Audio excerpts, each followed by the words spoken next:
تمام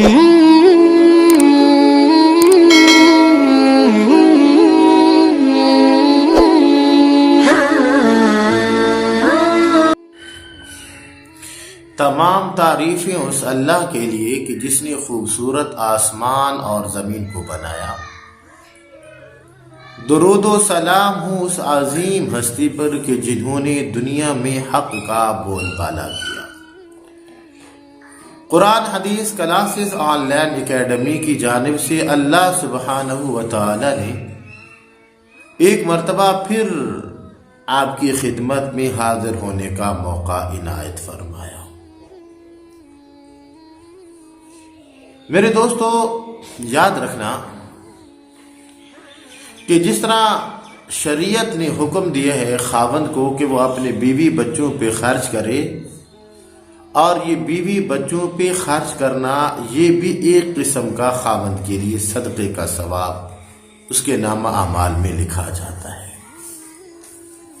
اگر خدا نہ خواستہ کہیں ایسا ہو کہ خاوند بیچارہ غریب ہو اور بیوی خوشحال ہو، تو پھر بیوی کا بھی حق بنتا ہے کہ وہ اپنے بچوں پہ اور اپنے خاوند پہ خرچہ کرے، تو یہ بھی اس کے نامہ اعمال کے اندر ثواب لکھا جائے گا۔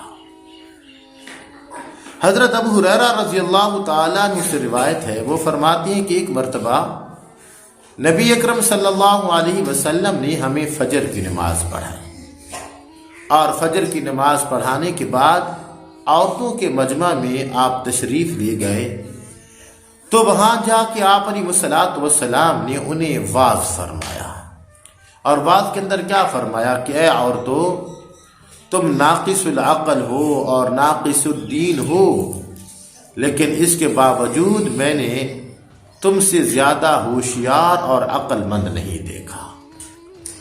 اور آپ صلی اللہ علیہ وسلم نے فرمایا کہ یاد رکھو اے عورتوں کی جماعتوں کہ قیامت کے دن تم زیادہ جو جہنم کے اندر وہ میں نے تمہاری کثرت دیکھی ہے، لہذا تم کوشش کرو کہ اس دنیا کے اندر جتنا ہو سکتا ہے اللہ کا قرب حاصل کرو، اللہ کی رضا حاصل کرو۔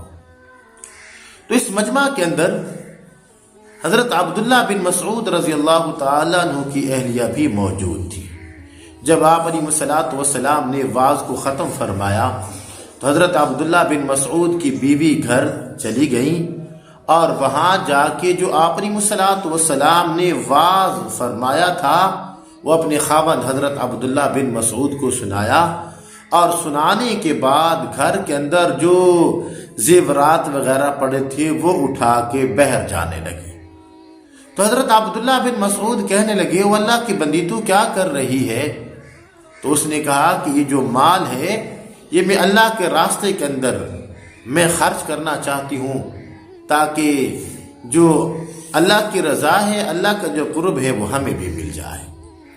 تو اس پر حضرت عبداللہ بن مسعود کہنے لگے، اے اللہ کی بندی، میں اور میرے بچے وہ اس کے زیادہ مستحق ہیں کہ تو ہمارے اوپر خرچ کر۔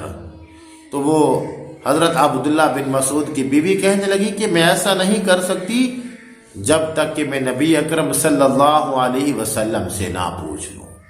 چنانچہ